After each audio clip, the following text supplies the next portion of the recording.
Hey guys, thanks for checking out the world of barbecue. My name is Jeff with Hallboy Barbecue, and I have some good news to report this week. This is the trophy for the Backyard Division Grand Champion, which Hallboy Barbecue just so happens to be. We did really well in Westland 2 weeks ago. I haven't really said much about it or whatever for YouTube because I wanted to get that pork video out. Go check that out if you haven't. How to trim a pork butt with Bert Skippy McLean of PB&J's Barbecue. Really good video on how to trim pork butt. And I also wanted to show you Jeff from BBQ, his trailer tour. So that all happened at Westland.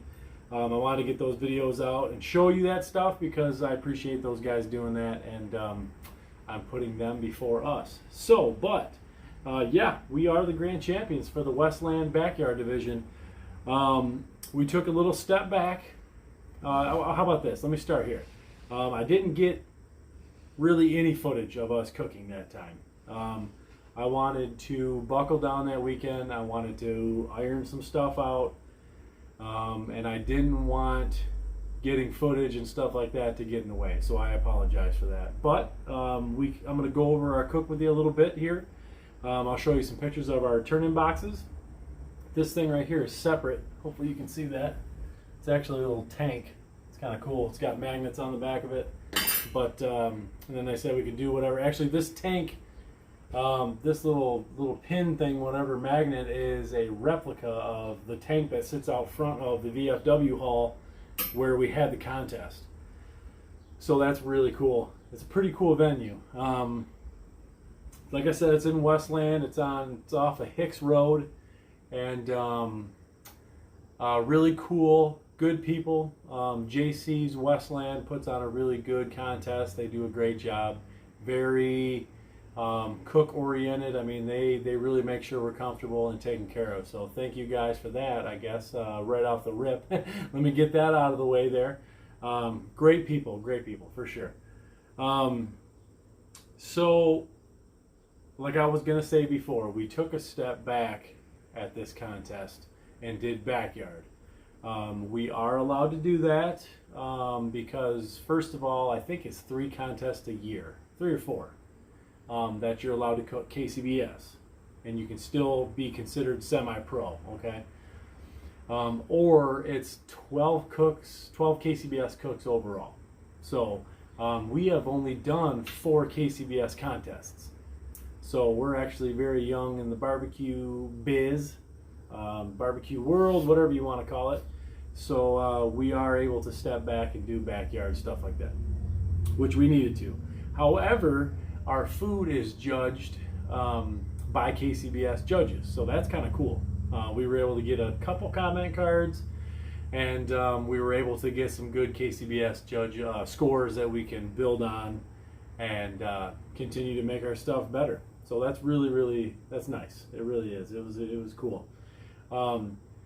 So I guess to break down categories for you, in chicken, we'll just start off with chicken. We came in 2nd place. With ribs, we came in 3rd. And pork, we came in 1st. Pork butt. And brisket, we came in 1st as well. So we came pretty close to sweeping the contest. I think there was 9 of us backyard guys. Okay. There were 41 professional teams there. We know just about all the professional teams. Like I said, we're pretty young in this. I think this is our 4th year, and we know everybody. Everybody's really gracious. Everybody's got really good personalities, very welcoming, and stuff like that. So if you ever venture out into this barbecue world, as we like to call it, you will see very quickly that most people are real easy to talk to and easy to get along with, and you become friends pretty quick, so that's nice. So 2nd in chicken, 3rd in ribs, 1st in pork, and 1st in brisket. Chicken, we went back to a recipe that we used to cook. I used a new injection that I was going to inject, but it actually ended up being a smoke on wheels barbecue marinade. and it ended up being really thick, a lot thicker than I thought it was gonna. It has some oil in it. It's actually kind of a more potent Italian seasoning, or Italian dressing, I mean, if you can imagine that. A lot of people use Italian dressing. Motorcycle going by. Alright, I live by a main road here, so a lot of motorcycles and muscle cars and stuff going by. But it's kind of funny, but if you shut everything, you don't hear it, so that's nice. Got the sliding glass door open, so you might hear some stuff. Anyways, it's really thick, and like I said, it's like a Italian dressing, so it's got oil in it and stuff like that. So when I put my chicken into a bag, and then put the 2.5 pound Ziploc bag is what I use for it, put that in the cooler, obviously it's really cold in there and stuff like that, and it thickened up on me quite a bit. So, but all we did was take paper towel, wipe it down really good, and then seasoned it when we were ready to put it on. So, not the end of the world. I wouldn't inject it. Smoke on wheels, but it was good. It was really good. It added a lot of flavor to our chicken, so I'm pretty happy with that. Ribs, we went back to an age-old recipe that's been winning for us for a long time. I'm not sure if I ever mentioned it on YouTube, but you guys know, if you follow our channel, that we've been having a little bit of a hard time this year, getting adjusted to the new smokers, getting adjusted to the trailer, having a new kid on the way, all kinds of stuff going on. So all that stuff comes into play. I don't care who you are. Your personal life and your professional life, and you know what I mean, all this other stuff can be hard on you when you're trying to do this stuff and concentrate and buckle down and really get something right and perform well. So, but we went back to an age-old recipe that's been winning for us for, man, a couple years now.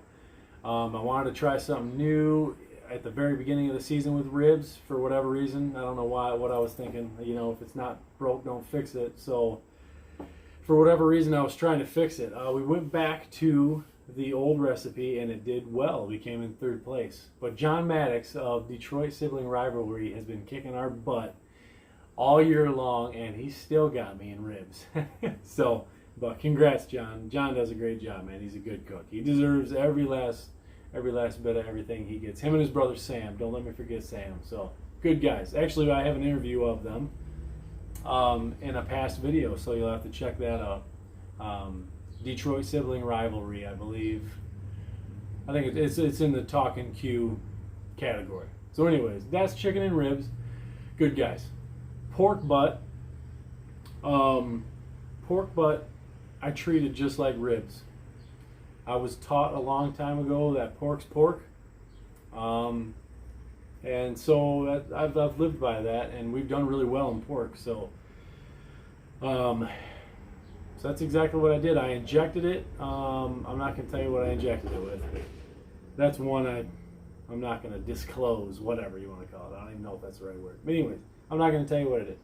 But we injected. When I wrapped, I used the same rub for my ribs as I did with my pork. And then when we wrapped it, we just same old parquet, a little bit of brown sugar, some honey, stuff like that. Same old rib crap. Wrapped it up in tinfoil real tight, back on the cooker, and actually we sauced with our rib sauce as well. I was able to get some tubes out of there. Out of the pork butt, I was able to get some tubes.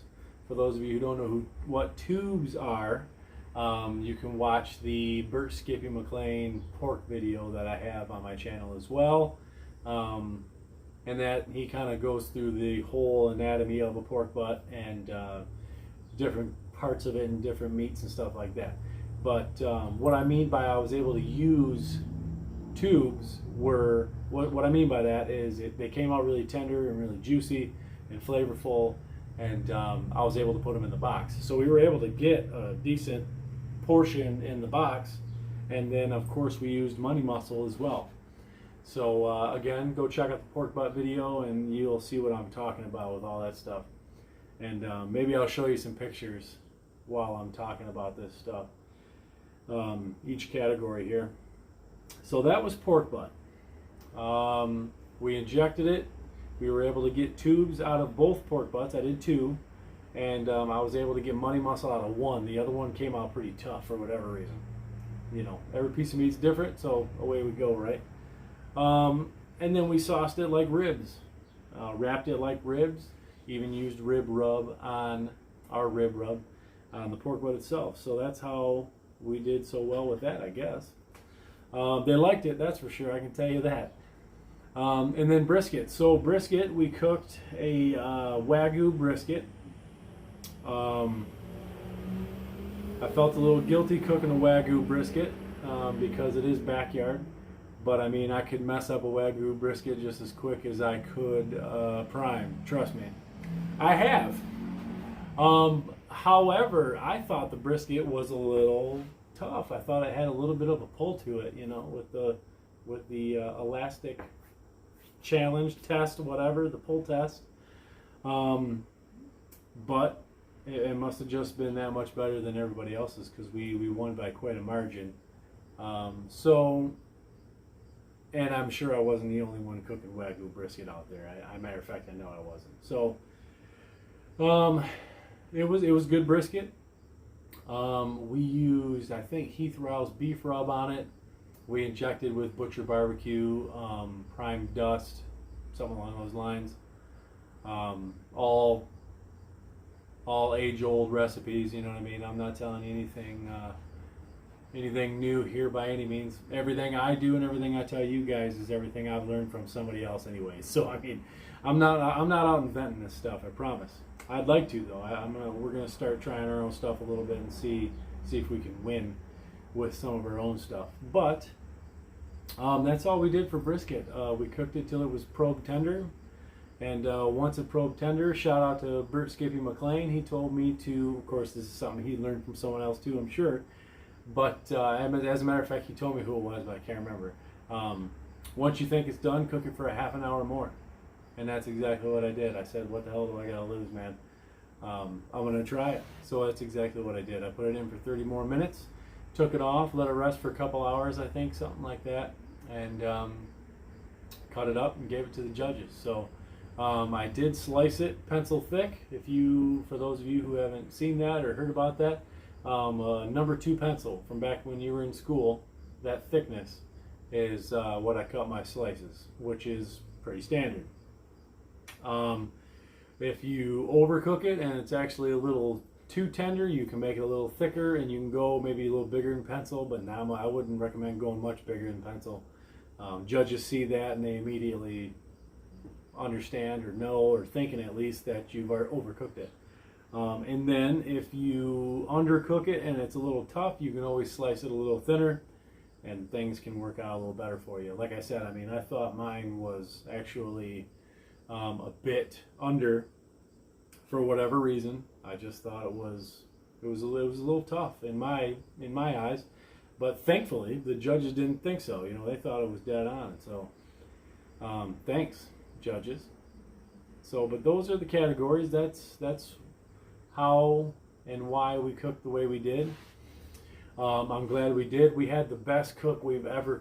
Her and I, my wife and I, cooked the best we've ever cooked, ever. I mean, this was a win through and through for us. I remember us being in the trailer and stuff like that, and we were talking a little bit afterwards. She came back from turning in brisket, which is the last category you turn in, and we were talking a little bit, and we said, man, this is the best we've ever cooked. Our stuff looked good, it tasted good, it was juicy, and we deserved to win that. I can say that for sure. Like I said with the brisket, it was just a little tough, but I mean, shoot, maybe that's what we need to start shooting for, is what the tenderness that we had. Because I mean, let's face it, with the products that are out there these days, anybody can make something taste good. And with the phosphates and everything that everybody's using, chances are you're going to get it pretty juicy too. So if you can nail tenderness, you know, you're going to be top 5, something along those lines every time. That's how I look at it. Take it for somebody who I don't know, has done all right, has done well in amateur, that's for sure. We're trying to get to the pro level. There's a lot of money involved in pro level. I mean, you got to be able to pony up the cash, and you got to be able to afford those lessons to learn too. I mean, honestly, like Sam and I, my wife, we're going to these contests to learn lessons. We know we're not going to win anything. We know we're not coming out of there with money and stuff like that. But we're going to have a good time over there. We're going to see the people we love to see, all that stuff. Don't get me wrong, all that's worth money in my eyes, you know what I mean? But you know, I can go camping. I can go camping and hang out with friends all weekend long and not spend $1,000. So there's always that. But anyways, yeah, we are very grateful. We are very grateful for this Grand Champion win. It's been a long time coming. We think we deserve it. I hope I don't sound conceited or anything when I say that. Hopefully that's the right word. Because we have worked hard for this. So and we've got our butt kicked. It's a little late. You're gonna have to excuse me. We've gotten our butt kicked all year long. Watching friends walk the stage and stuff like that, and it's like, oh my gosh, what are we doing wrong? You know, we're cooking the same way we've cooked, but we finally got a good cook in. We did really well, and it paid off. So we are very, very grateful. So with that said, we would like to thank Big D Smokers. Big shout out to Daryl and Brian. Everything those guys do for us, we appreciate the crap out of it. We really do. Adrian Sign Shop, those guys wrapped our trailer. They are awesome people. Go check them out. They got t-shirts, hats, flags, I mean, whatever the heck you want. So check them out. Monahan's Meats, that's where we get all of our meat from. They don't have Wagyu brisket, so I don't want to send you in the wrong direction there. That was a Snake River Farm brisket that we cooked a couple weekends ago. So that didn't come from Monahan's, but they do, and I'm not saying this just because they're a sponsor, they have really, really good meat. Ribs, pork butt, brisket even. They got really good looking stuff there. Go check them out if you're in the area. Southern Michigan. And Flame Boss. Without Flame Boss, we wouldn't be able to keep our pit rolling the way we do. There's a couple other brands out there, but Flame Boss is the one for us. They are our sponsor, and we appreciate the heck out of them and everything they do for us as well, because they do a lot for us. Make sure to go check out thebarbecuesuperstore.com for all your barbecue needs, because they've got everything you'll ever need. Oh, that's pretty tame. Thought that was going to be a pretty loud motorcycle. They got everything you need, from cutting boards to spices, seasonings, injections. I mean, anything you ever hear me talk about on these videos comes from thebarbecuesuperstore.com, because they are a Michigan-based company, so we try to support Michigan-based products. Everything from smokers, built right here in Michigan, to what we put on our meat and where our meat comes from. So we appreciate you guys watching. If you haven't subscribed yet, please subscribe. We're pretty fired up about this Grand Champion. Lots of stuff to come, guys. Still same old song and dance. We got interviews coming. I just lined one up with Two Crackers Queuing, Jason Krause and Eric. Crap. I'm not going to remember his name now. Anyways, Eric and Jason from Two Crackers Queuing, one of the best names in barbecue. Mike Hetzner of Bad Wolf Barbecue. He is big into the food truck business, stuff like that. I'm going to take you guys through a tour of his trailer. I'm going to go out when he's cooking, and we're going to get tons of footage of all that stuff too. That's going to be a blast. Maybe we got some recipes coming, stuff like that. Actually, I guess I should say this while we're here. I think this one right here is probably going to be the last one of 2019 season for Hallboy Barbecue. We're kind of sort of trying to leave on a high note. We're not signed up for anything else as of right now. But this is 8 for us. This is 8 contests for this season, and I think we're just going to hang up our hats for right now. Got the baby coming in a few months. It's just time to relax a little bit, so which is fine. It's good. I can get some stuff done around here. I finally mowed the grass, all that stuff. So thanks a lot, guys. Thanks for tuning in, and we'll see you guys next week.